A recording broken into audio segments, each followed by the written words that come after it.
Speakers हैं। Yes, guest speakers हमारे founder emerald going diamond mister Gopi Chand ji and Savitri Devi ji. Thank you Ankar ji, thank you very much. और mrs बात करेंगे फिर मैं आपसे। सभी को नमस्कार, मेरा नाम सावित्री है, हाउस वाइफ हूँ। और इस बिजनेस के थ्रू जो इतने रिवार्ड्स मिले हैं वो सभी हमें मिले हुए हैं। बहुत अच्छे और बढ़िया रिवार्ड्स लेने वाले हैं। और मैं यही कहूँगी कि आज जो सेशन है वो ज़बरदस्त है। न्यूट्रिशन को अगर समझते हैं तो बहुत ही बेहतर लाइफ बन सकती है आपकी। अपनी हेल्थ और वेल्थ के लिए अपना न्यूट्रिशन समय पर लेना, समय पर लेडीज को, हस्बैंड वाइफ के लिए दोनों को ही लेना है। क्यों, हेल्थ अच्छी है तो सब कुछ अच्छा है। और हेल्थ के लिए बहुत ही जरूरी है कि आज के माहौल में, आज के पॉल्यूशन और सब तरह के एनवायरनमेंट में हमें प्रोटीन और ओमेगा 3 और न्यूट्रिला डेली बहुत जरूरी है लेना। और अगर एक अच्छे समाज का हम निर्माण करते हैं और अच्छे लोगों के लिए ये हम हेल्थ के लिए प्रोडक्ट प्रमोट करते हैं तो और एक अच्छे समाज और अच्छे लोगों के लिए अच्छी हेल्थ दे सकते हैं। और एक बच्चों के लिए किड्स च्यूएबल और बहुत सारे प्रोडक्ट हैं बच्चों के। किड्स चॉकलेट ड्रिंक है, च्यूएबल है और किड्स च्यूएबल है और बहुत सारी वे हैं। कैल्शियम है, आजकल बच्चों में आयरन की बहुत कमी हो रही है और लेडीज में बहुत कमी हो रही है आयरन की। उनको अगर हम रिकमेंड करते हैं आयरन को और कैल्शियम को तो बहुत अच्छी हेल्थ दे सकते हैं। एक अच्छे समाज और एक अच्छे देश का निर्माण कर सकते हैं। Thank you very much. दोस्तों, मैं आज आपसे दिल से बात करूंगा और हम लोग 45 मिनट पूरे बात करेंगे, है ना। हेल्थ के बारे में तो मैं आपसे 15-20 मिनट की बात करूंगा, बाकी चीजें बहुत हैं बताने के लिए। सबसे पहले तो आप सभी को दीपावली की बहुत बहुत शुभकामनाएं। आई होप आपने दिवाली को अच्छे से एंजॉय किया होगा। बड़ा त्योहार है, 3 दिन का त्योहार कहते हैं, लेकिन ये पूरा सप्ताह ले जाता है। अब इस बार तो गैप होने की वजह से 4 दिन का त्योहार हो गया। कुछ लोगों की तो अभी खुमारी ही नहीं उतरी होगी, अभी दिवाली के पूरे उसमें ख्वाब में डूब रहे होंगे। कुछ ने मनपसंद चीजें खरीदी होंगे और कुछ तड़पते रह गए होंगे, काश ये भी पैसा होता तो हम दिवाली को थोड़ा ये कर लेते। देखिए, मैं जिंदगी के बारे में बात करना चाहता हूँ आज आपसे, उसके रीजन में बताऊंगा मैं क्यों ऐसा बात करना चाहता हूँ। जिंदगी इंसान की बहुत सारे मोड़ों से होकर गुजरती है। जैसा हम जिस स्टेज पे होते हैं, जिस एज में होते हैं, हमें लगता है ये जो चल रहा है ये ऐसे ही चलेगा और सब कुछ गुडी गुडी रहेगा, जीवन में आसानी से मिल जाएगा। ऐसा कभी नहीं होता है। मेरे तजुर्बे हैं, आपके पास भी अपनी जो भी उम्र है उसके अपने तजुर्बे होंगे। और ये मत सोचिए कि एंड हो गया है, उसके बाद भी और तजुर्बे आपके बढ़ते चले जाएंगे। मेरा बिजनेस में आने का कोई इरादा नहीं था। मैं थोड़ा अपने बिजनेस के स्टोरी के बारे में बता देता हूँ। एमए बिजनेस की तो छोड़िए, मेरा नौकरी का ही कोई इरादा नहीं था। मेरा शुरू से ये था मैं अपना कुछ काम करूंगा। और मैं देखता था बिजनेसमैन की थोड़ी जिंदगी अच्छी होती है, नौकरी की वाले की थोड़ी बंधी हुई इनकम होती है। जैसे सच नहीं बोलते वैसे बंधी हुई इनकम, मतलब एक रेगुलर तो होती है लेकिन एक लिमिटेड भी होती है साथ। रेगुलर इनकम हमें थोड़ी ये निश्चिंतता देती है, चलो हर महीने आ तो रहा है। लेकिन लिमिटेड इनकम हमें साथ में स्ट्रेस भी देती है, इस पैसे से क्या क्या कर लेंगे। मेरे फादर सरकारी नौकरी में थे और हम 6 भाई बहन थे। और ऑब्वियसली जब सरकारी नौकरी में 6 भाई बहनों का पालन पोषण करना होता है तो हर एक का नंबर कहीं ना कहीं किसी त्योहार पर कट जाता है और किसी का नंबर जुड़ जाता है। बहुत सारे कंप्रोमाइज होने होते हैं। तो वो पैसे की कमी हम हमेशा परिवार में देखा करते थे। मेरे पिताजी बहुत ही ईमानदार थे अपनी नौकरी के अंदर और बहुत मेहनती थे। जब मैंने 12वीं क्लास 11वीं क्लास पास किया, पहले हायर सेकेंडरी होती थी, उसके बाद फिर कॉलेज में जाते थे। अभी जैसा पहले 14 साल में ग्रेजुएशन होता था, अभी 15 साल में होता है। 10+2 प्रिंसिपल आ गया बाद में। तो मैंने सन 1982 में कर लिया था, हायर सेकेंडरी किया था। उसके बाद मैंने कॉलेज में एडमिशन ले लिया और मेरे दिमाग में आया कि मैंने पढ़ने का कोई फायदा नहीं है, ज्यादा ज्यादा पढ़ क्या करेंगे, मैं नौकरी तो करनी नहीं है। तो मैंने 12वीं करके सेकंड ईयर में आ गया था मैं। फिर दिमाग में आया कि मैंने फादर से कहा मैंने हम कोई बिजनेस करेंगे। तो हमने एक तेल मिल खोली थी, है ना। भरतपुर के अंदर सरसों बहुत ज्यादा होती है और बड़ा बूम था उस टाइम। तो हमने एक स्पिलर लगाया और वहां पर तेल मिल का काम किया। और नतीजा हुआ कि मार्केट के अंदर लगता तो ऐसा है कि वो भी इतना कमा रहा, वो भी इतना कमा रहा है, लेकिन बहुत सारे रीजन होते हैं कि मार्केट में टिक पाना इतना आसान नहीं होता। हमने 2 साल बड़ी मेहनत से उसको चलाया। इवन मैं खुद पूरी रात तेल मिल को चलाता था, अपना लेबर के साथ रहना होता था, क्योंकि कहते हैं ना सरसों को 3 बार पेल लो नहीं तो तेल रह जाएगा, तो वो 2 बार करके वो सबका एक होता था कि 6 बोरी निकाली, 5 बोरी निकाली, उसमें मालिक क्या कहेगा? तो वो कई बार उसमें चांस रहते थे मैंने ये चीटिंग करेगा कहीं न कहीं, तो हम मैं पूरी रात जगता था। मैं एक अच्छा मैकेनिक भी रहा हूँ। मेरा इंटरेस्ट हमेशा से कुछ इस तरह रहा है कि मैंने जब तक तेल मिल लगी थी और उसके बाद जब तक तेल मिल को फिनिश किया, तब तक कभी किसी मिस्त्री को मेरे घर पर नहीं आने दिया। मैं तेल मिल की पूरी स्पेलर को खोल लेता था, पूरा बाइंड कर लेता था, उसका ऑयल परसेंटेज कैसे बढ़ाना है, वो सब सारे काम मैंने किए हैं, ठीक? और उस ज़माने में सन 1985-86 में हमने लगभग 2 लाख रुपए का घाटा उसमें दे चुके थे। और 2 लाख रुपए एक नौकरी वाले इंसान के लिए, जो परिवार को जिस तरह से चला रहा हो, पूरी ज़िंदगी की जमा पूँजी उसमें लगा दी हो, वो चुका पाना इतना आसान नहीं होता। बैंक लोगों का पर्सनल लोन नहीं था, लेकिन आरएफसी राजस्थान फाइनेंस कॉर्पोरेशन जो बिज़नेसेस पे लोन देती है, उसका लोन था। और ये सोचने का विषय था कि अब हम क्या करें? हमारे फादर बहुत ही सज्जन पुरुष थे, सीधे-साधे। उन्होंने कहा, "जो तुम्हें करना है वो करो, मैं कोई हस्तक्षेप नहीं करूँगा।" उन्होंने हमेशा हमें फ्री हैंड रखा। मेरे दिमाग में आया, मैंने यार तेरी परसेंटेज अच्छी है, पढ़ने में होशियार था, क्यों ना नौकरी के लिए ट्राई करें। उस टाइम राजस्थान गवर्नमेंट के अंदर नर्सिंग की जगह निकली थी और मेरे परसेंटेज अच्छी थी, लास्ट डेट था वो, डिसीजन लेने का लास्ट डेट था। और जयपुर फॉर्म भरने जाना था, जो मेरे घर से लगभग 230 किलोमीटर। उस टाइम पर ऐसी बसें नहीं चलती थी, बहुत लिमिटेड बसें थी। सुबह 6 बजे बस में बैठते थे, 2 बजे वो जयपुर हमें पहुंचाती थी। तो मैंने फादर से कहा, मैं नौकरी के लिए ट्राई कर लेता हूँ और इसमें तो हम बर्बाद हो जाएंगे। तो उन्होंने उस जमाने में मुझे 100 का नोट दिया था ना, बहुत बड़ी बात होती है वो 100 रुपए। 12 रुपए किराया लगता था एक साइड का, 12 जाने का 12 आने का, और सर 20 रुपए का वो फॉर्म था जो मुझे भरना था। मैं बात कर रहा हूँ 1986 की। तो मैंने वो फॉर्म वहां से लिया और अटेस्ट, पहले फोटोकॉपी चलती थी इस तरह से, आज की तरह मार्कशीट नहीं होती थी, हाथ की प्रिंट होती थी, और हाथ से उसको भरते थे और मोहर लगाते थे। तो एक गजिस्ट्रेट अफसर की मोहर मेरे फादर के पास थी, विकास अधिकारी की, वो मोहर मैंने उनसे ली और वहीं लगा के उस पर साइन करके, जिस तरह से, क्योंकि लास्ट डेट था, टाइम नहीं था मेरे पास, मैंने वो फॉर्म को सबमिट कर दिया और मैं अपने घर आ गया। 15 दिन बाद लिस्ट निकली, लिस्ट में मेरा नाम था और ट्रेनिंग के लिए हम सेलेक्ट हो गए। लेकिन अब सवाल उठता है कि जयपुर जाके ट्रेनिंग करनी है तो पैसा भी तो चाहिए। फाइनेंशियल पोजीशन ऐसी थी नहीं। तो फादर ने हमें, व्हाइट ड्रेस होती है, एसएमएस हॉस्पिटल जयपुर से मैंने ट्रेनिंग में एंट्री ली थी, तो व्हाइट ड्रेस उन्होंने सिलवाई और हमने उसमें जाके ट्रेनिंग करना शुरू कर दिया, मेहनत की। और 1 साल की ट्रेनिंग के बाद ही हम कुछ ना कुछ प्रैक्टिस भी करने लगे थे, है ना? काफ़ी कुछ सीख जाते हैं उसमें। तो एक होता है प्राइवेट, जब वार्ड लेते हैं, गवर्नमेंट हॉस्पिटल के अंदर प्राइवेट वार्ड लेते हैं लोग, जिसे कॉटेज वार्ड कहते हैं, तो प्राइवेट स्टाफ चाहते हैं और प्राइवेट स्टाफ को वो अमाउंट पे करते हैं। तो दिन में हम ट्रेनिंग करते थे और रात में प्राइवेट वार्ड में उनके लिए सेवाएं देते थे। ड्रिप आउट हो जाए, कुछ भी हो जाए, तो वो रेस्पॉन्सिबिलिटी थी, पूरी रात जगना होता। दिन में ट्रेनिंग करते थे, रात में वो करते। तो वहां से हम पार्ट टाइम अपना खर्चा खुद निकालने लगे थे। और 3 साल की ट्रेनिंग करने के बाद मेरा पोस्टिंग जोधपुर हुआ पहली बार। तो जोधपुर गया, जोधपुर जाके पहली बार जो सैलरी मिली थी मेरी, अच्छी तरह याद है, वो शायद 600 या 700 रुपए मिली थी। उसके बाद वो सैलरी बढ़कर पता लगा कि ग्रेड पे बदल रहे हैं, तो मेरा 1200 रुपए सैलरी हो गई थी। वो बहुत बड़ा अमाउंट था। मैं उसमें से पैसे बचाता था। जोधपुर में तब तक मेरी शादी हो चुकी थी ट्रेनिंग पीरियड में, और एक बेटा हो चुका था। तो मैं जोधपुर में अपने रहने के साथ साथ पैसा बचा लेता था। जब छुट्टी आता था तो मैं वहां से घी लेके आता था, 16 किलो का पीपा, 2 और 3 पीपे में ट्रेन में रख के लाता था, उसे यहाँ बेचता था। वहाँ गाय का घी बहुत अच्छा मिलता है, घाची एक जाति होती है जो गाय का काम, घी का काम करते हैं, शुद्ध घी मिलता था। और उसमें मेरा किराया और साथ में कुछ पैसा निकल जाता। तो मैंने वहां 2 साल रहा, 2 साल के अंदर अंदर मैंने आरएफसी का पूरा लोन फ्री कर दिया था,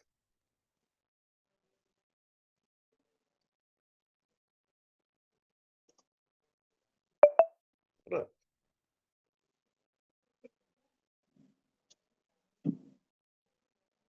1200 इस टाइम पर, बाद में 2000 हो गई जब मैं वहां से आया था। लेकिन वहां पर किसी के लिए 1 घंटा आप सर्विस दें तो 50 रुपए मिलते थे। तो मैं देखता था, मेरे यार पैसा तो कमाना है ना, सिर्फ नौकरी के भरोसे नहीं रहना।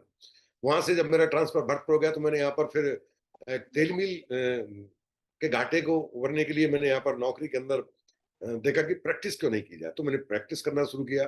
फिर यहाँ नुमाइश लगती है, भरतपुर की फेमस नुमाइश है। तो मैं वहाँ टोंक में गलीचे बनते हैं, मैं गलीचे लेके आया वहां से और गाड़ी में भर के मैंने नुमाइश में गलीचे बेचे।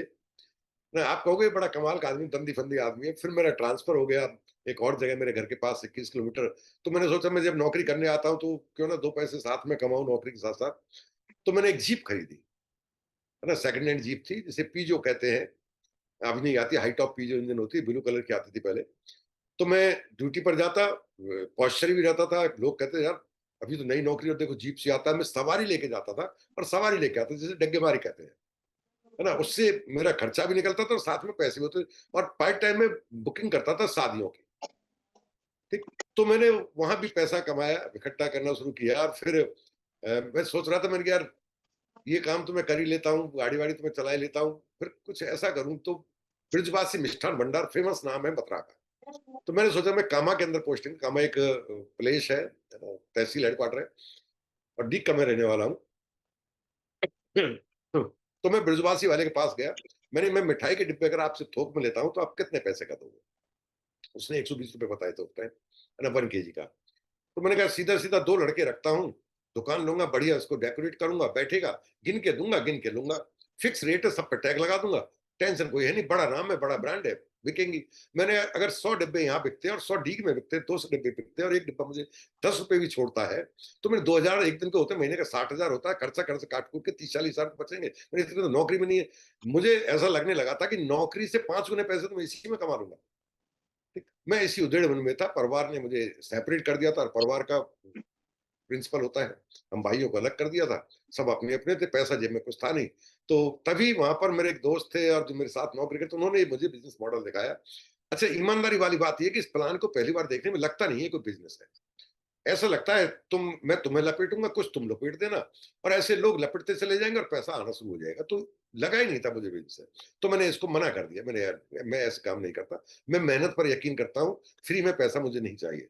मुझे लगा था एमबीए में फ्री का मिलता है, ये तो आज पता है कि एमबीए में बड़ी मेहनत का पैसा है और बड़ा ईमानदारी का पैसा है। 2-3 बार है समझाने के बाद, उनके मैंने मना करने के बाद, फिर सुधीर जी से मेरी मुलाकात हुई। सुधीर जी मेरे पारिवारिक रिश्ते हैं उनके साथ, वो डीके रहने वाले हैं उनके साथ, और हम लोग बड़ा रेस्पेक्ट करते थे उनका। उन्होंने ये प्लान देखा, उस टाइम वो अरुणाचल में थे।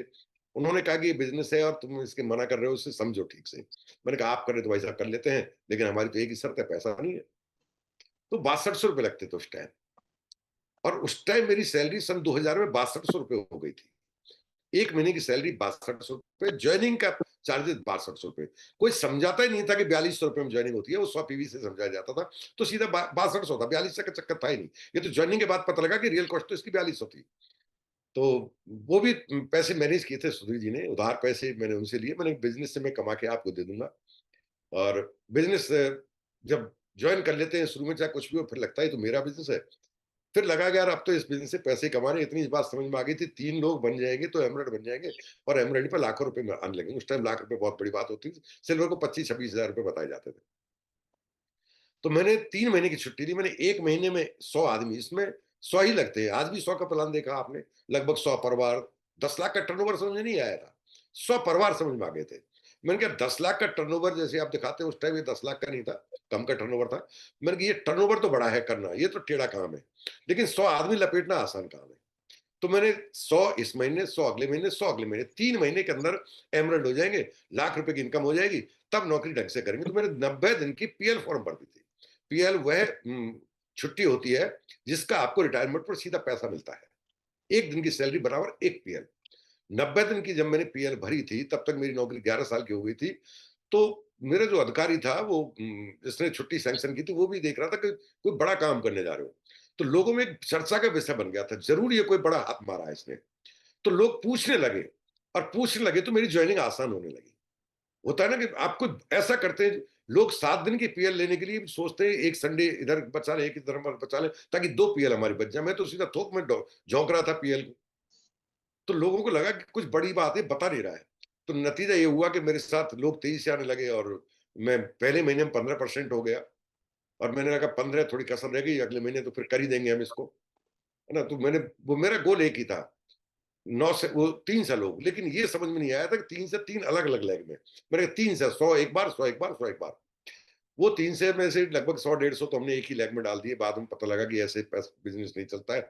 लेकिन इस दौरान मैंने इस बिज़नेस की कुछ बुक्स और कुछ सीडीज़ कैसेट आती थी, उनको सुनना शुरू कर दिया। जैसे-जैसे उन्हें सुना, तो ये समझ में आने लगा कि बिजनेस बड़ा कमाल का है और इसको अगर सीरियसली किया जाए तो ये एक कुबेर का खजाना है जो भगवान की कृपा से संयोग से ही हाथ लगा है। मुझे उसी दिन ये समझ आ गया मेरा स्पॉन्सर कुछ नहीं जानता है, मुझे अब इससे नहीं समझना है। सुधीर जी दूर चले गए थे, वो समझा सकते थे, वो अरुणाचल थे। तो मैंने सोचा कि एक कैसेट में बताया गया था प्लेटिनम, कि प्लेटिनम में इस बिजनेस को अच्छे से सिखा सकते हैं।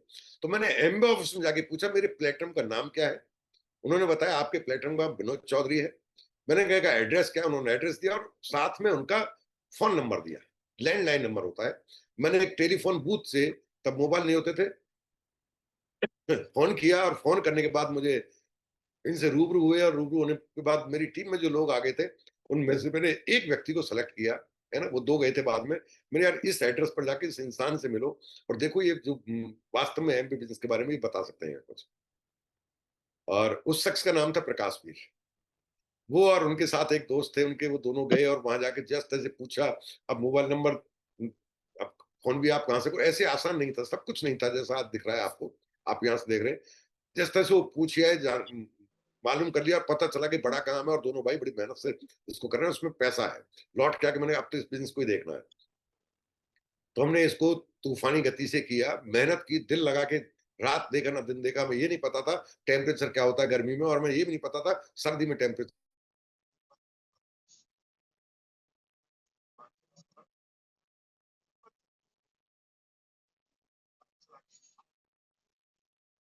किलोमीटर बाइक चला के रात कहाँ, और घर वाले कहते थे इतनी सर्दी में तू आया कैसे, में कहाँ सर्दी है कहाँ, और घर पहुंचा दोपहरी में नौकरी करके आते 2 बजे, और लू कैसी चल रही है पता नहीं, बस में बैठते और बर्फ पर प्लान दिखाने आ जाते। मतलब हमें कोई फर्क नहीं था क्या, हमें एक ही चीज सनकती है इस बिजनेस को करके जरूर देखना है। और 18 महीने 12 महीने हो गए, 12 महीने बाद ढाक के 3 पात माइनस भी होता था। आज तो लोग जानते नहीं माइनस क्या होता है, माइनस भी होता है प्लस भी होता है, दोनों हमारे कर्मों से होता है, प्लस भी हम करते हैं माइनस भी हम करते हैं। तो 1 साल बाद मेरा बिजनेस था -52 पीवी। लोग बहुत थे लेकिन, है ना, लोग थे लेकिन बिजनेस फिर माइनस में था। मैंने निर्णय लिया अब इसी बिजनेस को छोड़ देंगे, मैंने करके देख लिया, ठीक है, तसल्ली थी, करके देख लिया ना, अब छोड़ देते हैं। लेकिन छोड़ने के बाद मेरे एक, मैं एक अजीब किस्म का इंसान रहा हूँ, हर एक की अपनी पर्सनैलिटी होती है, मेरी एक अलग पर्सनैलिटी है। डिसीजन मैं खुद लेता हूँ। मेरी आज भी यही पर्सनैलिटी, मैं मानता नहीं हूँ तोप सिंह की भी, किसी की नहीं मानता मैं डिसीजन खुद के लेता हूँ। लेकिन इस बिजनेस की ताकत देखिए, मैंने एक निर्णय लिया था, जिंदगी में विनोद जी की जरूर मानूंगा, और ये उसूल मेरा आज भी है, और आज मैं विनोद जी की मानता हूँ। इसके अलावा ना बीवी की मानता हूँ जैसे लोग मानते हैं, और किसी की तो मैंने कभी मानी नहीं है, इसलिए लोग क्रैक भी बोलते हैं। और मैं अमीर क्रैक बनना पसंद करता हूँ, समझदार गरीब रहने से ज्यादा फर्क नहीं पड़ता है कि यार सन की मानेगा नहीं। तो मैंने विनोद जी को पहला फोन किया और मैंने कहा सर मैं इस बिजनेस को छोड़ रहा हूँ, मैंने 1 साल, और इससे पहले मैंने बिजनेस अच्छा था, मैंने प्रकाश सिंह को बैठाया, मेरे डाउनलाइन थे, और मैंने कहा था देख भाई मैं बिजनेस छोड़ूंगा लेकिन काम अच्छा तू मत छोड़ना, मेरे पास तो नौकरी है, तेरे पास तो अभी नौकरी नहीं है, इसलिए तू इसे करता रहना, मैं हेल्प करूंगा, कहीं मदद करता है तो मैं तेरी मदद कर दूंगा, लेकिन छोड़ना मत। मैंने विनोद जी को कहा, मैंने सर मैं बिजनेस छोड़ रहा हूँ, लैंडलाइन पे फोन किया था। सर ने मुझे कुछ नहीं कहा, लगभग 30 सेकंड का एक साइलेंस क्रिएट हुआ, और उसके बाद उन्होंने कहा ठीक है आपका डिसीजन है, लेकिन आप छोड़ना क्यों चाहते हैं? मैंने कहा मैंने करके देख लिया, 1 साल कुछ पैसा ही नहीं आया। उन्होंने कहा 1 साल तुमने अपने हिसाब से करके देखा, 1 साल मेरे हिसाब से करके देख लो, फिर छोड़ देना, छोड़ा तो कभी भी जा सकता है। मेरा बात तो सही है। मैं ठीक है साहब, हमें क्या फ़र्क पड़ रहा है? पैसा तो लग गया, 1 साल आपके हिसाब से करते हैं। जब मैंने अपलाइन के हिसाब से, और अपलाइन वह जिसको मैंने अंदर से खुद डिसीज़न लिया था मैं इनको सबमिट करूँगा, उनके हिसाब से जब मैंने करना शुरू किया, यकीन मानिए उस 1 साल के अंदर मैं इस बिज़नेस के अंदर प्लैटिनम हो चुका था। मुझे सिल्वर जाने में 18 महीने लगे थे, ठीक 6 महीने बाद मैं सिल्वर था, और ठीक 24 महीने के अंदर मैं प्लैटिनम हो गया था, और प्लैटिनम पर ही मैंने एएलएस ले लिया था एमबी का। इस तरह से मेरा बिज़नेस था कि मैं एएलएस जो कहते हैं ना फाउंडर पैटर्न पे जाते हैं, पहला ट्रिप मैंने लिया था वो प्लैटिनम पर लिया था। और वहां से मेरे समझ में आया कि जिंदगी बड़े कमाल की है, जिंदगी बहुत सारे मोड़ दिखाएगी, काम हाथ में लो तो करो, नहीं हो पाता है कोई फर्क नहीं, लेकिन अंदर से एक मलाल नहीं रहना चाहिए, मैंने काश इसको दिल लगा के कर लिया होता। तो मैंने जुनून के साथ किया था, और नतीजे रहा कि उसके बाद हम फाउंडर पैटर्न चले गए, हम एमराल्ड चले गए, बाद में पता लगा वो सैफायर भी होता है। तो जब एमराल्ड की पिन लेने गए थे तो एमबे कॉर्पोरेशन ने कहा था आपकी सैफायर की पिन हो, मैंने हमने तो नहीं किया था सैफायर, हम तो एमराल्ड ही गए सीधे। उन्होंने कहा नहीं नहीं सैफायर बीच में आता है, तो वो पिन हमें अलग दी थी। पिन लेने एमबे ऑफिस गया था मैं जयपुर, तो एमराल्ड के साथ उन्होंने मुझे फाउंडर सैफायर, सैफायर की पिन भी साथ में दी थी कि ये भी आपने क्वालिफाई किया है। हमें कुछ नहीं पता था दुनिया में हो क्या रहा है। लेकिन इस बिज़नेस के अंदर जो पैसा था वो इतना जुनून के साथ हमने कमाया था। मुझे अच्छी तरह याद है, आज मैं भरतपुर में रहता हूँ और जब मैं भरतपुर में था तो यूँ ही बातों में किसी ने ज़िक्र किया कि भरतपुर मकान लेने में मेरा क्या लेना-देना है, मैं क्यों भरतपुर आऊँगा, मैं दी मस्त हूँ आराम से, कि देखने में क्या बुराई है। तो जब देखने आए थे तो मेरे साथ मेरे बड़े भाई साहब थे और मेरे जो उन्होंने बिज़नेस दिया स्पॉन्सर 3 लोग थे, केवल इस वजह से कि ये सामने वाले को बुरा फ़ील ना हो, इसलिए देखने आ गए थे। यकीन मानिए अब मैं जिस मकान में आपसे मीटिंग में बात कर रहा हूँ, मैं इसको अंदर से देखा नहीं था, ये नया कंस्ट्रक्शन हुआ था और भरतपुर का सबसे पॉश एरिया है, सबसे कॉस्टली एरिया है, सबसे पॉश एरिया है। तो मैंने कहा भाई तुम देख लो, मुझे मना तो करना ही है, देख के क्या करूंगा। तो वो दोनों अंदर गए थे, देखा, उन्होंने कहा ठीक ठीक है, कोई दिक्कत नहीं है, और कुछ छोटे मोटे बात होगी तो हम मॉडिफाई कर लेंगे, और नया कंस्ट्रक्शन है। तो उन्होंने जो पैसे मुझे बताए थे उस टाइम, वो उससे थोड़े ज्यादा पैसे मेरे अकाउंट में कैश पड़े हुए थे। है ना, बात वही है ना, मेरा अलग टाइप का इंसान हूँ। तो मुझे लगा कि कुछ बड़े काम में डालेंगे पैसे को, तो मैंने गाड़ी और शौक मौज इनमें मैं उड़ाने में विश्वास नहीं करता, आज भी नहीं करता हूँ। मैंने प्लेटम पर सेकंड हैंड गाड़ी ली थी, है ना, बाद में वो गाड़ी की भी एक अजीब कहानी है, कभी बात करेंगे उसके बारे में। तो फिर मैंने बाद में दूसरी नई गाड़ी परचेज की थी। तो मैंने कहा ठीक है, तुम्हें पसंद ले लो। मुझे ये था ये पैसा ठिकाने लग जाएगा, मुझे रहना तो है ही नहीं। मकान लेने के बाद 3 साल तक मैंने मकान को खाली रखा, इसमें 12 लाख रुपए मैंने फर्नीचर में लगाए थे, अच्छे से इसको वेल मैनेज करी। मैं करूँ क्या इसका? फिर मैंने किराएदार रख दिया। मैंने चौकीदारी करेगा 3 साल तक तो मैंने चौकीदार रखा था इसमें, ताकि वो कोई टोटी-वोटी ना खोद ले जाए। लेकिन फिर किसी ने बताया कि मकान वैसे नुकसान हो जाएगा, फिर मैं चौकीदार की जगह किराएदार रखना पसंद किया। उसके बाद कुछ ऐसी सिचुएशन बनी, अचानक 15 मिनट में डिसीजन लिया और डीग छोड़कर मुझे भरतपुर आना लगा। तो कुछ पारिवारिक सिचुएशन थी, और जब मैं डीग से आया था, तो मैं मकान से, जैसे होता है ना, बैठे इसी टाइम की बात थी, यूं ही चल दिया था। मिसेज और बच्चों गाड़ी में बैठा के, तब मेरे पास एसटीम आ गई थी। और भरतपुर आकर मैं कहते हैं ना, गैस सिलेंडर, चूल्हा, बर्तन कुछ नहीं लाया था, नथिंग, एसी वेसी सब कुछ। अच्छा पैसा लगाया था मैंने डी में, बहुत शानदार, जस्ट लाइक 5 स्टार देखा है कुछ लोगों ने, इस तरह का तो मैंने मकान को डेकोरेट किया था। क्योंकि मैं वहां बिजनेस करता था, वो बिजनेस एसेट था मेरा एक तरह से। तो सब कुछ छोड़ के मैं आ गया। तो रात में फिर रुका जैसे तैसे, सुबह गया गुड़गांव, ट्रक भर के पूरा फर्नीचर जो कुछ चाहिए मकान के लिए, एसी वेसी, बेड, डाइनिंग टेबल, सब कुछ भर के लाया था। ये ताकत मुझे इस बिजनेस से मिली थी। यकीन मानिए, बिजनेस नहीं होता ना, सड़क पर बैठकर रो तो रहा होता, लेकिन कुछ कर नहीं सकता था, अगली सैलरी का इंतजार करता, कुछ पैसे आ जाएं ताकि मैं परिवार को अगले महीने चलाऊं। ये बिजनेस आपको ताकत देता है, अगर आपने इसको बना लिया तो। मुझे लाइफ में कभी स्ट्रेस नहीं रहा। बच्चे पढ़े अच्छे, शादी लायक हुए, बच्चों की नौकरी लगी, अपने पैरों पर खड़े हुए। तो मैंने शादियां करने में कभी टेंशन नहीं लिया। मुझे यही नहीं पता तीनों शादियों में, एक्चुअली में मेरे कहते हैं ना, मेरे काम किसी और ने किए। ये लिस्ट दे दी, ये काम होना है, पैसा बता कितना लगा, ले पकड़, टेंशन नहीं, क्या खा रहा है उसमें खा जा, मैं क्यों टाइम वेस्ट करूं उसमें। क्योंकि मुझे लगता था मैं पैसा कमाना जानता हूं, मैं इसके टेंशन नहीं करता, मैं आज भी नहीं करता। मुझे तीनों शादियों केवल कस्ट जो होते हैं ना, मेरे गेस्टों की लिस्ट तो मेरे पास है, इसके अलावा मुझे कुछ नहीं पता। और ये सिचुएशन मैंने देखी है कि अचानक मुझे डिसीजन लेना पड़ा कि मुझे एक मकान और खरीदना पड़ेगा ना। एक तो अभी मैं रहता हूँ भरतपुर के अंदर, मेरे पास 3 मकान है, बड़े पॉश एरिया में है। एक मकान मेरा पूरा टोटल किराए पे है 300 गज का, जो कि बहुत ही प्राइम लोकेशन पर है ना। अगर उसका कॉस्ट देखो तो मोर देन 3.5 करोड़ रुपए उसका बनता है आज भी। जिसमें रहता हूँ उसका भी 2.5 करोड़ के आसपास कॉस्ट बनता है। तो ये सब कुछ बिजनेस से है। नौकरी का तो मैं सच बताऊं, सैलरी अभी मेरी सैलरी 1,60,000 रुपए है। सैलरी से मैं महीने चला ही नहीं सकता। कि साहब इतना खर्च करते हो क्या? हो जाता है, करता नहीं हूँ। मैंने कभी जिंदगी में ड्रिंक नहीं की, मैं होटल का खाना खाना अवॉइड करता हूँ। मैं फालतू में घूमना, पैसा उड़ाना, वेस्ट करना पसंद नहीं करता हूँ। गोल्ड खरीदना मेरा पैशन रहा था। गोल्ड मैंने खूब खरीदा था जब सिचुएशन थी। मैंने कहा गोल्ड खरीदते, और कुछ नहीं, चलो गोल्ड ही खरीद लेते। तो प्लॉट खरीदने मेरा शौक रहा था, तो मेरे अजीब गरीब से शौक रहे थे। लेकिन मैं जिंदगी में जब भी पैसा मैंने खर्च किया, तो मैंने एक बार मेरे मेंटर विनोद जी से जरूर पूछा। कमाने से के लिए तो बिजनेस था मेरे पास। मैंने उस बैंक से ज्यादा पैसा निकाला जिस बैंक में कभी जमा नहीं किया। मेरा जो खाता है बिजनेस का, वो एचडीएफसी में। यकीन मानिए, मैंने आज की तारीख तक 1 रुपए जमा ही नहीं किया उसमें, और निकाले करोड़ उसमें, करोड़ उसमें निकाल चुका हूं। ये ताकत कौन देता है? ये बिजनेस देता है। इस बिजनेस को सीरियसली लीजिए, हल्के में मत लीजिए। सब कुछ आपके हिसाब से नहीं होगा, किसी एक को समर्पित कर दीजिए, वो कहे उस पर यकीन कर लीजिए, ये बिजनेस हो जाएगा और आसानी से हो जाएगा। मेरा इसी महीने 30 तारीख को रिटायरमेंट है। मैं 60 साल का हो चुका हूँ, लेकिन एज के हिसाब से वो लास्ट मंथ एंड में होते हैं, तो पूरे अपनी नौकरी पूरी कर चुका हूँ। 36 साल 1 महीने 4 दिन की नौकरी का मेरा रिकॉर्ड है। 25 साल मेरा बिजनेस का रिकॉर्ड है। यकीन मानिए, नौकरी से ज्यादा पैसा मैंने बिजनेस से बनाया है, और नौकरी से ज्यादा सुकून मुझे बिजनेस में मिला है। बिजनेस में कभी मुझे स्ट्रेस और टेंशन नहीं मिला। कहीं टेंशन और स्ट्रेस मैंने ले भी लिया होगा तो मेरी अपलाइन ने उसको हवा कर दिया होगा। 1 मिनट 2 मिनट अगर 5 मिनट बात कर लें तो काय का स्ट्रेस का, नौकरी के अंदर स्ट्रेस मुझे ही झेलना पड़ा। और जब नौकरी का स्ट्रेस को आप झेलते हैं तो आप बीमार पड़ते हैं। अपने किसी भी काम से जिससे पैसा बनाते हैं उसमें आने वाले स्ट्रेस को आपको ही हैंडल करना पड़ता है, तो आप हाइपरटेंशन शिकार हो जाते हैं, आप डायबिटिक हो जाते हैं।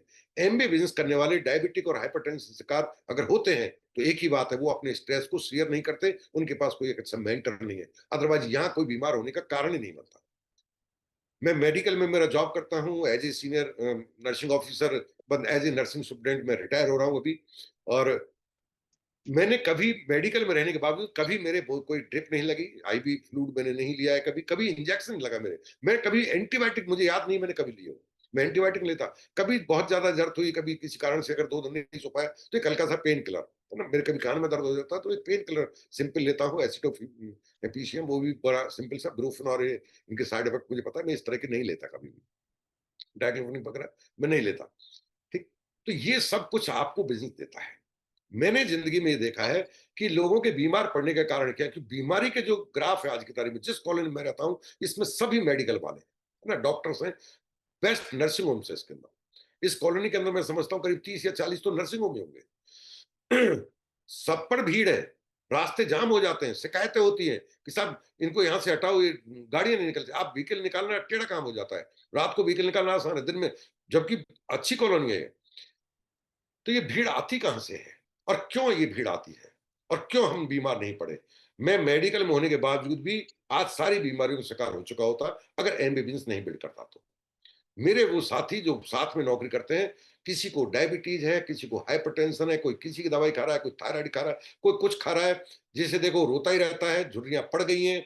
लगता है ऐसा है कि उन्हें 10 साल पहले रिटायर हो जाना चाहिए था। हम ऐसे लगते हैं इतनी जल्दी रिटायर हो क्यों रहे, कहीं डेट ऑफ बर्थ गलत तो नहीं लिखा दी घर वालों ने। रियलिटी है कि ट्रू डेट ऑफ बर्थ है ना, सही है। 60 के से ना मेंटल लेवल हमारा 60 का हुआ है, ना फिजिकल, तो हम 60 के ही नहीं अभी, है ना। अपने आप को 35 और 40 की कोई फिजिकल एक्टिविटी हमारे को, कहते हैं ना बुढ़ापा जो आता है वो आता कहाँ से? बुढ़ापा आता है हमेशा पैरों से। जब आप थकान होने लगती है, आपकी पिंडलियों में दर्द होने लगता है, वो पहला सिम्टम होता है आप बूढ़े होने लगे हैं। कहते हैं मसल्स, आपका मसल मास कम होता है तो आपके पैरों में थकान होने लगती है। और बुढ़ापे का सबसे बड़ा रीजन भी ये है कि हमारे बॉडी के अंदर मसल मास कम होता है। 40 साल के बाद 1% टोटल बॉडी वेट का जो है वो मसल मास कम होने लगता है। 36 टू 40% तो मसल मास होता ही है हमारा टोटल। जब आप कनाडा स्केल पर खड़े होते हैं तो आपका, अब आपको जो क्या देखना है मुझे नहीं पता, लेकिन मसल मास हमेशा ऑब्जर्व कीजिए। अगर वो आपका 34 से नीचे जा रहा है, 32, 33, 31 पे आ गया है, तो आप तेजी से बूढ़े हो रहे हैं कि साहब अच्छा है मैं तो थकता नहीं हूं। अरे पूरी बॉडी का जिसको झेलना है, पूरी बॉडी को संभालना है आपकी को, वो मसल मास ही आपका, बॉन नहीं संभालती है। बॉन को पकड़ के मांसपेशियां रखती हैं, तब बॉन साथ देती हैं। हड्डी कमजोर होने का कारण भी है कि मांसपेशियां कम होने लगी हैं आपकी। तो वो 36, 34 आपका होना चाहिए, है ना, 36, 35 होना चाहिए। मेरा अभी 39 है मसल मास। मैं फोकस किस पर हूं? मुझे ये समझ में आ गया इस बिजनेस के द्वारा, इस बिजनेस में मिलने वाली सेशंस टीचिंग के द्वारा, कि अगर आपको हेल्दी रहना है तो आपको अपनी बॉडी के कुछ खास फैक्टर्स हैं उन पर फोकस करना होगा।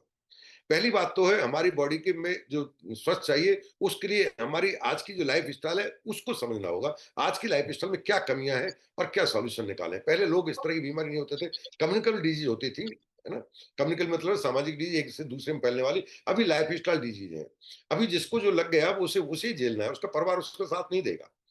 अभी ज्यादा बीमारी आ रही है, डायबिटिक ज्यादा है, हाइपरटेंशन के ज्यादा है, स्ट्रोक के केस आने लगे हैं, थायराइड है लोगों को, पार्किंसन है, ये एज से रिलेटेड है, बट ये लाइफ स्टाइल इनको जल्दी ला ला देता है ना। लोग थोड़ा काम करते हैं थक जाते हैं, किसी का कोलेस्ट्रॉल बढ़ रहा है, किसी का कुछ, इनके नाम भी नहीं जानते थे पहले तो लोग।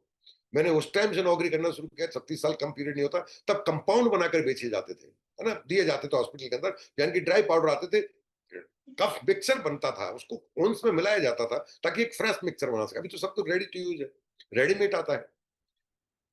तो जो आज का जीवन शैली हमारा, उसमें बहुत सारी चीजें हैं। स्ट्रेस सबसे बड़ा कारण, और स्ट्रेस को कभी लेते नहीं है। किसी भी स्ट्रेसफुल इंसान की बात है, मैं सब टेंशन तो करता ही नहीं। सबसे ज्यादा टेंशन होता है उसे पता नहीं है टेंशन करने की चीज नहीं होती, ये पार्ट है आपकी लाइफ का। टेंशन है वो कैसे जाता है, आप सोचते कुछ है वह होता नहीं है आपके साथ जिंदगी में, तो आप टेंशन में चले गए, स्ट्रेस में चले गए। आप किसी चीज के बारे में बार बार सोचते हैं, थिंकिंग, सॉल्यूशन ढूंढ रहे हैं, सॉल्यूशन मिल नहीं रहा, ये स्ट्रेस है। स्ट्रेस कोई ऐसा नहीं है कि जिसको थर्मामीटर लगाया और आप नाप लिया। यही कारण है कि इंसान को पता नहीं है वो स्ट्रेस में वो डायबिटिक बन गया, वो हाइपरटेंसिव बन गया, वो टेंशन तो सब में लेता ही नहीं जिंदगी में। अरे भैया तू ही तो टेंशन में नहीं, तो ये कारण ये बीमारी होती नहीं है ना। जब वो बहकी बहकी बातें करता है, तनाव की बातें करता है, वो इस तरह से होता है, वो बीमार पड़ने लगता है, तो वो सब ड्यू टू स्ट्रेस है। अगर आप स्ट्रेस फ्री होना चाहते हैं तो आपको अपनी जीवन शैली को समझना होगा।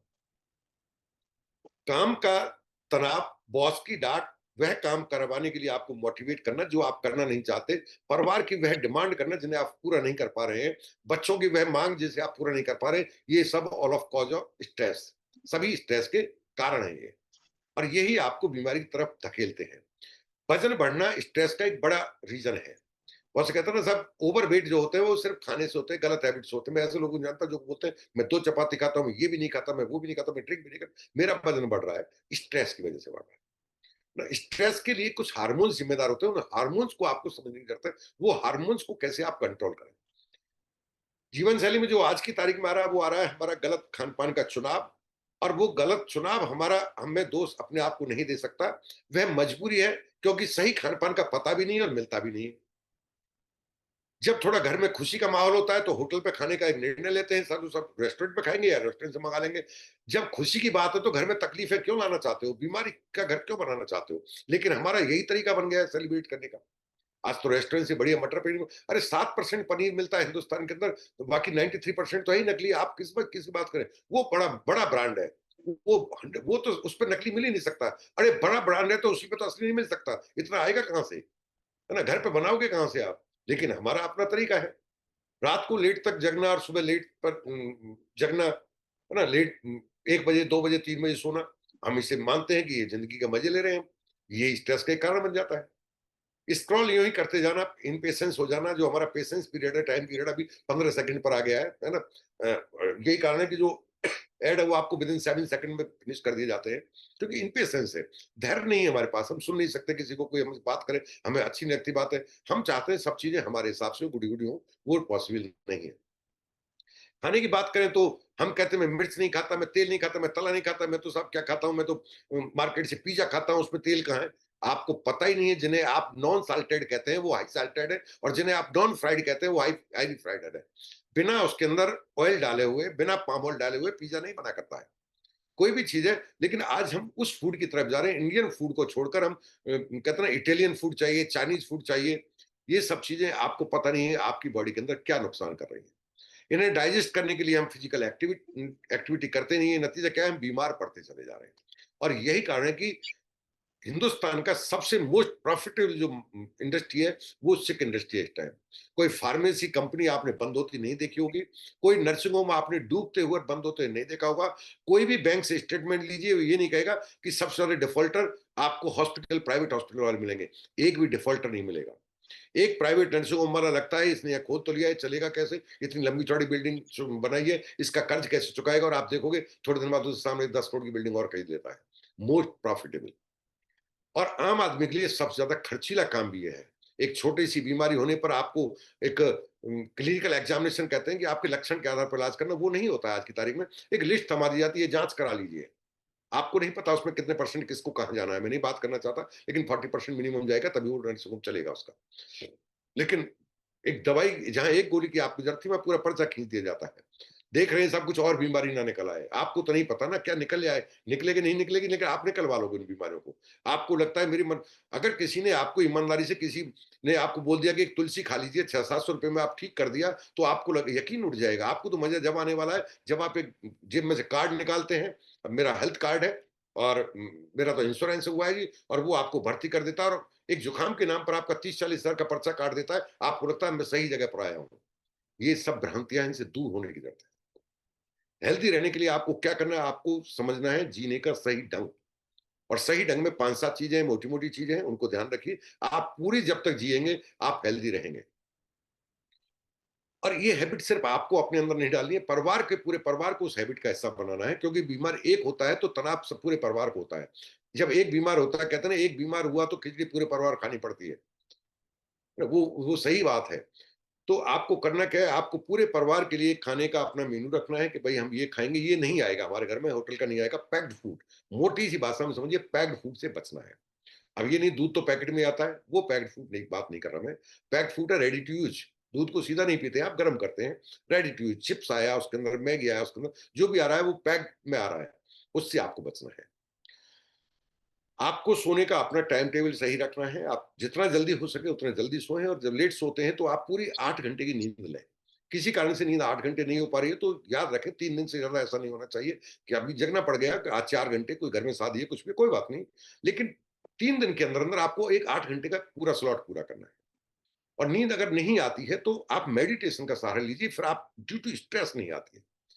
थकान होती है, थकान में तो नींद ज़्यादा आनी चाहिए, लेकिन नींद नहीं आ रही और थकान भी है, तो स्ट्रेस है इसका कारण, है ना? हार्मोनल इम्बैलेंस हो रहा है आपकी बॉडी के अंदर। वो चीज़ आपको समझने की ज़रूरत है। खाने में आपको एश्योर करना है, खाने का मतलब 6 चीज़ें होती हैं और कुछ नहीं है खाना। खाने का मतलब टेस्ट नहीं होता, खाने का मतलब वो नहीं होता जिससे पेट भरे। खाने का मतलब है वह सोर्स, वह चीज़ें जो हमारे शरीर को ऊर्जा बना के रखती हैं और स्वस्थ रहने में मदद करती हैं, उसे खाना कहते हैं। ना कि खाना टेस्ट का एक पर्यायवाची है। टेस्ट का तो हमने मान लिया है। ये कारण कहीं मिर्च ज़्यादा खाई जाती है, किसी एरिया के अंदर मिर्च कम खाई जाती है, इंडिया के अंदर, है ना? तो आपको अपने खाने में 6 चीज़ों का चुनाव करना है: प्रोटीन, कार्बोहाइड्रेट, विटामिन, मिनरल, एक ये दोनों, और फैट और पानी। और अभी चीज़ हो गई है फाइबर।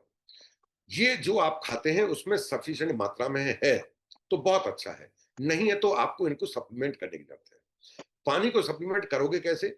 इसलिए कहते हैं आरओ का पियो, भले ही आप, क्योंकि पानी के अंदर पॉल्यूटेड बहुत है आज की तारीख में, पॉल्यूशन को हटाने का एक आरओ हमने तरीका मान लिया, ईजी गोइंग है और घरों में होता भी है, वो आपने काम में ले लिया।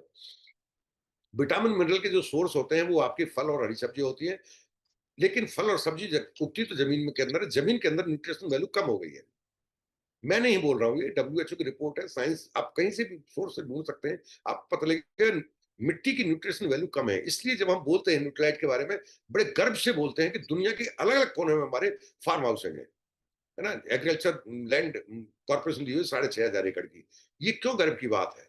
क्योंकि एक ही जगह पर वो सभी न्यूट्रिएंट्स मिल ही नहीं सकते जो उस पौधे के लिए जरूरी थे। तो एमबे कॉर्पोरेशन ने साइंटिफिकली ये देखा कि कहाँ किस पैदावार को उगाने के लिए किस न्यूट्रिशन वैल्यू की, किस मिट्टी में के अंदर गुणवत्ता अच्छी है, हम क्यों ना जाकर वहीं उनको उगाएं। क्योंकि जो आप खा रहे हैं उसके अंदर उसका न्यूट्रिशन वैल्यू होना चाहिए। अभी कहते हैं गेहूं के अंदर आपका प्रोटीन कंटेंट घट गया है, पालक के अंदर आयरन डेफिशिएंसी है, पालक खुद आयरन से ग्रसित है बेचारा, आयरन कमी है उसके अंदर। पालक के अंदर आयरन है नहीं। हर हरी पत्तेदार सब्जी के अंदर आयरन होना चाहिए लेकिन नहीं है उसके अंदर। तो ऐसी स्थिति में हमें सप्लीमेंट करने की जरूरत है। अगर प्रोटीन कमी होगी तो हमारा मसल मास गिरेगा। मांसपेशियां जो बनती हैं, हर सेल हमारी जो बनती है वो प्रोटीन से ही बनती है, और प्रोटीन ही इंपॉर्टेंट है। अगर आप ज्यादा नहीं कर पाते तो सिर्फ प्रोटीन पर फोकस कर दीजिए अपने आप को। आपको बॉडी के वेट के हिसाब से पूरा नहीं कर पाते, मोटा मोटा 20 से 25 ग्राम प्रोटीन अपनी जिंदगी का हिस्सा बना लीजिए पर हेड इन फैमिली। घर में 4 1 किलो का डिब्बा 3 महीने चल रहा है तो क्यों भाई, you are wasting your money, पैसा वेस्ट कर रहे हैं आप, क्योंकि आप एडवांटेज नहीं ले पा रहे उसका। इससे अच्छा तो मैं इसको कहूंगा कि 2 महीने बड़े ने खा लिया, 2 महीने पत्नी ने खा लिया, 2 महीने बेटे ने खा लिया, कम से कम 2 महीने उसने अपनी बॉडी को कंप्लीट प्रोटीन तो दिया। देन पूरे चारों परिवार के लोग ले ही नहीं रहे उसको, 3 महीने चला रहे हैं, उससे क्या फायदा होगा? तो आप 1 ग्राम पर केजी बॉडी वेट सप्लीमेंट करने की जरूरत नहीं है, आपको एक एवरेज 20 से 25 ग्राम पर हेड सप्लीमेंट करने की जरूरत है। फिर आप देखिए आपका मसल मास बढ़ता है। और मसल साथ में अपने आप को वॉकिंग स्टेज में रखिए, घूमिए, थोड़ा बहुत घूमिए जितना आप चल सकते हैं, स्टेयर्स का सहारा लीजिए, है ना? अवॉइड कीजिए लिफ्ट को, अगर बहुत जरूरी नहीं है तो थोड़ा बहुत चलने के बहाने ढूंढिए आप। इसको काम मत समझिए, ये जरूरी है आपके लिए। और साथ में विटामिन मिनरल के लिए आपको न्यूट्राइट डेली इंपॉर्टेंट है, क्योंकि कंप्लीट विटामिन मिनरल के सोर्स आप ले ही नहीं सकते, ढूंढ ही नहीं सकते आप ना। 9-10 फल सब्जी ये कहाँ से आप लाएंगे? उसके लिए सीएफबी अगर आप नहीं ले पाते तो आपका अपना पॉकेट की बात है, लेकिन मिनिमम आपको मल्टीविटामिन मिनरल बहुत जरूरी है, साथ में लीजिए आप ओमेगा 3। मैं डिटेल में बात नहीं कर रहा हूं, मैं एक एक कैटेगरी पर डिटेल में आपसे बात कर सकता हूं। और अभी एक खास चीज के बारे में बात करके अपनी बात पूरी करूंगा, जिसको आप लोग नहीं समझ रहे, कुछ भ्रांतियां, कंफ्यूजन है। कैल्शियम कैलमैक डी है तो सही, विटामिन डी क्यों ले? बड़ा अजीब सा सवाल है। कैलमैक डी है, कैलमैक डी विद K2 है हमारी, तो विटामिन डी फिर K2, वो भी K2 साथ में हम क्यों लें? ये K2 क्या बीमारी है? विटामिन डी क्या बीमारी है? जब विटामिन डी इसमें ऑलरेडी है तो अलग से सप्लीमेंट करने की अरे भैया, जो कैल्शियम कैलमैक डी हमारी, उसके अंदर विटामिन D2 है जिसको बॉडी हमारी D3 में कन्वर्ट करेगी। उसके लिए आपको धूप में जाने की जरूरत है। D2 is a source of vitamin D3। Raw food है, वो रॉ मटेरियल है, वो उसको वो डायरेक्ट नहीं है, बॉडी कंज्यूम नहीं कर सकती। D3 एक वो फॉर्म है आपकी जिसको बॉडी कन्वर्ट करती है D2 को, जब वो D3 में कन्वर्ट होता है। तो सीधा D3 आपको मिला। क्या करता है D2? फिर K2 क्यों मिला है इसके अंदर? हमको ट्रेनिंग में बताया गया है सब K2 सॉफ्ट टिश्यू के अंदर कैल्शियम को जाने से फंसता है, जिसकी वजह से स्टोन नहीं होता। ये एक पार्ट सुना है जो आपने सुना है। मैं आपको बता देता हूं, जब आप जाते हैं तो कहते हैं ना सीटी एंजियोग्राफी, जो एंजियोग्राफी नहीं कराते वो C2 एंजियोग्राफी कराते हैं। विटामिन डी जो है D3, ये सभी कहते हैं ना फादर ऑफ ऑल विटामिन या मदर ऑफ ऑल विटामिन कहा जाता है। सबसे ज्यादा केमिकल रिएक्शंस बॉडी के अंदर को अगर कोई हैंडल करता है दैट इज विटामिन D3। और इसी की डेफिशिएंसी आज की तारीख में, जिसे देखो विटामिन B12 की डेफिशिएंसी, विटामिन D3 की डेफिशिएंसी है। विटामिन D3 करता क्या है आपकी बॉडी के हर, ये कहिए हर फंक्शन के लिए रेस्पॉन्सिबल। लेकिन खास बात क्या है, हमारी सेल के अंदर जो हम खाते हैं जो भी करते हैं, तो हमारी जो आर्टरीज होती हैं ये भी सॉफ्ट टिश्यू है। जब आप सीटी एंजियोग्राफी कराते हैं, एंजियोग्राफी होती है जैसे तार के द्वारा, बैलून के द्वारा देखते हैं कि भाई ये स्क्रीन पर इसकी आर्टरीज की क्या स्थिति है। सीटी एंजियोग्राफी होती है, सीटी एंजियोग्राफी में एक तरह से वो एक्सरे मशीन टाइप की होती है। उसके अंदर स्लाइस कटती है और उसमें बता दिया जाता है कि आपकी इतने परसेंट आर्टरी ब्लॉक है। एक फिक्स परसेंटेज मिलता है, अप्रोक्सीमेट नहीं मिलता, उसमें रिटर्न मिलता है 90% है, 92% है, 93% एक्यूरेट मिलेगा आपको। लेकिन जब 40 की बात होता है तो कहते हैं कि सीटी एंजियोग्राफी कराने कोई फायदा नहीं है आपको, उसमें कैल्सिफिकेशन दिखेगा। कैल्सिफिकेशन का मतलब है आर्टरीज के अंदर जब इनका बोर कम होता है, साइज कम होता है, तो सिर्फ हमेशा कोलेस्ट्रॉल रेस्पॉन्सिबल नहीं होता उसके अंदर कैल्सिफिकेशन होने लगता है। ब्लड में हमेशा कैल्शियम की निश्चित मात्रा प्रेजेंस होनी होती है, जो आपकी खींचता रहता है, ये आपकी हड्डियों में से खींचता है, इसलिए सप्लीमेंट करने की जरूरत है। हार्ट बिना कैल्शियम के धड़केगा नहीं। अब चूंकि ये ब्लड में घूम रहा है तो ये ब्लड में डिपोजिट होने लगता है, आर्टरी के अंदर डिपोजिट होने लगता है, और जब ये डिपोजिट होता है तो इसकी लेयर बनती है। इसी को कैल्शियम कैल्सिफिकेशन कहते हैं। ये खुद डायमीटर कम करता है। मजे की बात देखिए, आपको बीपी कंट्रोल करना तो कैल्शियम लेना ही होगा। कैल्शियम चैनल ब्लॉकर से वाकता है, इनको लेना ही होगा आपको। लेकिन यही कैल्सिफिकेशन का खतरा है। ये जो कैल्शियम है आपका, ये किसी भी स्थिति में आपकी आर्टरीज के अंदर ना फंसे, कैल्सिफिकेशन की स्पीड को स्लो कर दे, इसलिए K2 इंपॉर्टेंट है। आपको पता ही नहीं है कितना साइंस आपको क्या क्या आपको दे रहा है। आप तो बस पैसा देखते हैं, आप कितना टैक्स बढ़ गया, कितना क्या पागलों जैसी और बच्चों जैसी हरकतें करते हो आप। You are mature. आप अपनी कीमत अभी आंक नहीं पा रहे हैं। आपको हॉस्पिटल के खर्चे नहीं पता है, आपको आपकी इंपॉर्टेंस नहीं पता है, आप परिवार के लिए कितने इंपॉर्टेंट मुखिया है आप, आपके परिवार को आपकी कितनी जरूरत है। आप बात बड़ी बड़ी करते हैं, पैसे करते हैं, आपको पता ही नहीं है आपने कितनी EMI ऐसी उठ रखी है कि आप एक इलाज का खर्चा नहीं सहन कर सकते, और आप इस दुनिया से अचानक छोड़ने का वो बैन नहीं कर सकते। किसी को नहीं पता कब किसका 12 साल के हार्ट अटैक मैं देख रहा हूं आज की तारीख में, 14 का हार्ट अटैक हो रहा है, 20 साल का हार्ट अटैक हो रहा है, 25 साल के हो रहा है, 30 साल के हो रहा है। आप किसी एज में तो आते हैं, 18 तो कम आप है नहीं, 12 साल के हो रहा है। हार्ट डिजीज होना और हार्ट फेलियर होना है ना, हार्ट अटैक और हार्ट फेलियर दोनों अलग अलग चीज है। हार्ट अटैक में पता लग जाता है 3 घंटे मिल गए, 4 घंटे में डॉक्टर के पास पहुंच गए जी इनका हार्ट अटैक चल रहा है, प्रोसेस है, प्रोसेस है, चल रहा है, टाइम मिलता है, 2-3 दिन तक किसी को पता नहीं लगता मेरा हार्ट अटैक चल रहा है। उसको स्टेंट डाल देते हैं, उसको बाईपास कर देते हैं, वो ठीक हो जाता है। लेकिन एक होता है कि साहब पता नहीं हुआ क्या। मैं तो ये कहूंगा हर परिवार के हर इंसान को तो कार्डिक पंपिंग जो होता है ना प्रोसीजर, है ना, CPR जिसे कहते हैं, वो सिखाना चाहिए हर घर।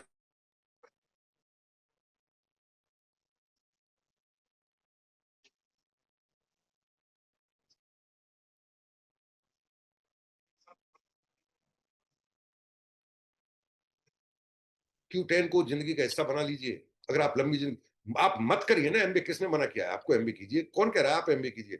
जिंदा रहना तो आपका हक है, पैसा तो आप और कहीं से कमा लेंगे। अपने और अपनों के लिए चिंता। मैं जब कोई सामने बैठ जाए तो कहीं साहब कितना बीमार हो गया आदमी, 24 गोली लेता हूँ एक बार में गिन के। न्यूट्राइट की लेता एक ही टाइम, हर चीज डबल में लेता हूँ मैं। न्यूट्राइट डेली, हाँ जी डबल ही लेता हूँ मैं। Q10 लेता हूँ, 7 लेता हूँ एक बार में, और 4 कौन सी लेता हूँ मैं? 4 एक बार में और 3 एक बार में। Q10 लेता हूँ, 2 ओमेगा लेता हूँ। बाकी जो भी है CS बैलेंस वगैरह सब डबल में चलती है मेरी। और अभी तो मौसम है आपका, आप च्यवनप्राश को अपना हिस्सा बना लीजिए। ये पैसा यहाँ मत बचाइए, आप होटल पे जाने का खर्चा बचा लीजिए अगर आपका बजट अलाउ नहीं कर रहा। आप बिजनेस को थोड़ा और सीरियस कीजिए ताकि आप पैसा और बना सकें, लेकिन अपनी सेहत को आप टॉप प्रायोरिटी दीजिए। और आप देखेंगे पैसा तो आपके पीछे पीछे है। आज नहीं कमाए कल कमा लोगे, लेकिन कल कमाने के लिए कल तक जिंदा रहना अनिवार्य है ना। ये जिंदगी अब तक मैं गरीब रहा, क्या फर्क पड़ गया? मैं अगले 5 साल में अमीर बन जाऊंगा, 5 साल जिंदा रहूंगा तभी तो अमीर बनूंगा। बच्चों के लिए कुछ करना चाहता हूँ तो मेरा जीवित रहना जरूरी है। और जिंदा रहने के लिए मैं अगर सब कुछ नहीं कर रहा तो इस बॉडी के लिए कम से कम वो तो दूं जिससे ये शरीर चले। घर की जरूरत को देखते हुए पर्दे भी लाते हैं, सोफा भी लाते हैं, बेड भी लाते हैं, लेकिन शरीर के लिए चिंता नहीं है। क्यों? We are intelligent. तो भैया ऐसे इंटेलिजेंस को मैं सैल्यूट करता हूँ। अगली दीपावली पर मैं चाहता हूँ आप सब हेल्दी रहें, कोई बीमारी है तो एक बीमारी और कम हो जाए आपके शरीर में से, आप गर्व से कह सके मेरे पहले ब्लड प्रेशर था, मेरी डायबिटीज थी, अब मैं फिट हूँ, अब मेरी डोज घट गई है, मेडिसिन घट गई है, थायराइड के लिए कम मेडिसिन लेता हूँ, अब मैं पहले से ज्यादा ऊर्जावान फील करता हूँ, मैं घूमता हूँ क्योंकि मैं प्रोटीन लेता हूँ, क्योंकि मैं विटामिन D3 लेता हूँ, क्योंकि मैं डेली लेता हूँ, क्योंकि मैं ओमेगा लेता हूँ। और थैंक्स दीजिए राम राकेश जी को, जो आपको हमेशा बार-बार ऐसे लोगों से इंट्रोड्यूस कराते रहते हैं, जो आपको बिज़नेस बिल्ड करने में मदद करते हैं, आपको हेल्दी रहने में मदद करते हैं। तो मैं अपनी बात यहीं पूरी करता हूँ। आपसे बात करके बहुत अच्छा लगा। Thank you very much. God bless you. Good night. Thank you Gopi Chand ji and Savitri Devi ji, thank you very much. सभी से मैं बोलूंगा